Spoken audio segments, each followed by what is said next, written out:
मैंने आपको पहले ही कह दिया, चुनाव जनता चाहेगी, मेरा स्वास्थ्य काम देगा तो मैं लड़ूंगा।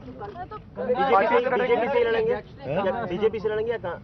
नहीं, चुनाव लड़ने का फैसला करूंगा तब मैं करूंगा कहाँ से लड़ूंगा। शेखावत जी, अगर आप चुनाव जीत जाते हैं, वैसे तो जीतना तय है, अगर तो मगर उसके बाद की आप क्या समर्थन अगर एनडीए मगर या की बीजेपी को? अगर मगर की बात मत करो, मैं तो चुनाव जीतूंगा। चुनाव लड़ने के फैसले को जनता पर छोड़कर शेखावत ने अपनी मुहिम पर जनता की मोहर लगाने की कोशिश की है। जाहिर है कि शेखावत सिर्फ एमपी नहीं बनना चाहते, वो पीएम बनने का इरादा रखते हैं। ये सही है कि उम्र की दृष्टि से मैं सीनियर हूँ। 86 वर्ष का मैं हो गया, 84 के अटल जी के हो गए, 82 के अडवाणी जी हो गए, 80 की लाइन में ही है हम सब। मानेंगे इस बात को कि राजनीति में भी कोई रिटायरमेंट की उम्र होना चाहिए? राजनीति में भी क्या कोई रिटायरमेंट की उम्र होना चाहिए? नहीं, ये नहीं हो सकता। ये कहीं संसार में ही नहीं है, जो हिंदुस्तान में कहाँ लागू है। 86, 82 और 84 की बात करके शेखावत ने prime minister in waiting Advani की उम्र पर फिक्रा कसा है।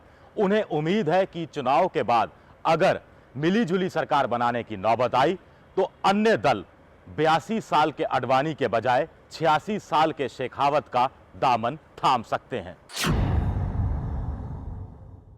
अब मैं जब राजनीति में आया था उस समय राजनाथ सिंह का जन्म ही नहीं हुआ था। तो इस बीजेपी को मुझे समझने में बहुत टाइम लगेगा। मैंने गंगा में बहुत बार मैंने स्नान किया है, बहुत बार संन्यास किया है। अब वो चाहेंगे गंगा में स्नान नहीं करूं, कुएं में स्नान करूं, तो मैं तो कुएं में भी स्नान किया हुआ है मेरा, इसलिए कोई दिक्कत नहीं है। राजनीति के चतुर खिलाड़ी शेखावत घाट घाट का पानी पी चुके हैं।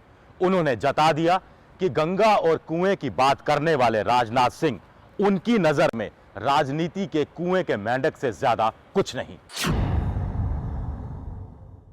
इस विवाद का मूल मुद्दा ये है कि अडवाणी जी को लग रहा है कि यदि आप चुनाव लड़ेंगे तो बीजेपी में जो एनडीए में एक प्रधानमंत्री पद का दूसरा दावेदार हो जाएगा।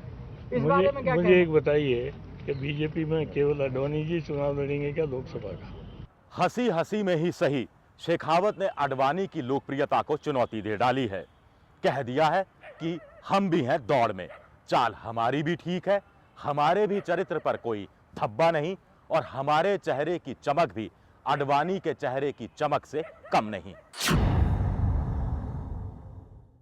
अच्छा, अफसोस होता है कि गलती उस समय गलती किया था आपने? नहीं, अफसोस नहीं होता है, मुझे दुख होता है कि हमने उनको बनाया और बनाने के बाद भी ये स्थिति पैदा हुई। भाई उसमें उन्होंने लगाया 22,000 करोड़ रुपए के चार्जेस, वसुंधरा पर लगाया कि 22,000 करोड़ रुपए के उन्होंने करप्शन किया है।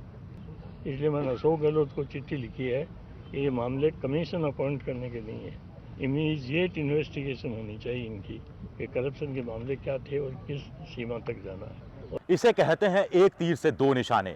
वसुंधरा के घोटालों को हवा देकर शेखावत ने लोकसभा चुनाव में जहां बीजेपी की मुसीबत बढ़ाई है, वहीं वसुंधरा को विपक्ष का नेता बनाने के अडवाणी के फैसले पर भी सवालिया निशान खड़े कर दिए हैं।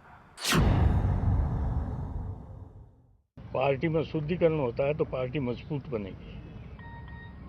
पार्टी में करप्शन रहेगा या टिकटों के मामले में यूं लेन देन होगा तो पार्टी अशुद्ध होगी। आप पार्टी को मैं शुद्ध करना चाहता हूँ। शेखावत ने भ्रष्टाचार और पक्षपात का मुद्दा उठाकर बीजेपी के भय भूख भ्रष्टाचार से मुक्त शासन के नारे की पोल खोल दी है। इसके साथ ही उन्होंने पूरी पार्टी आला कमान को ही कटघरे में खड़ा कर दिया है।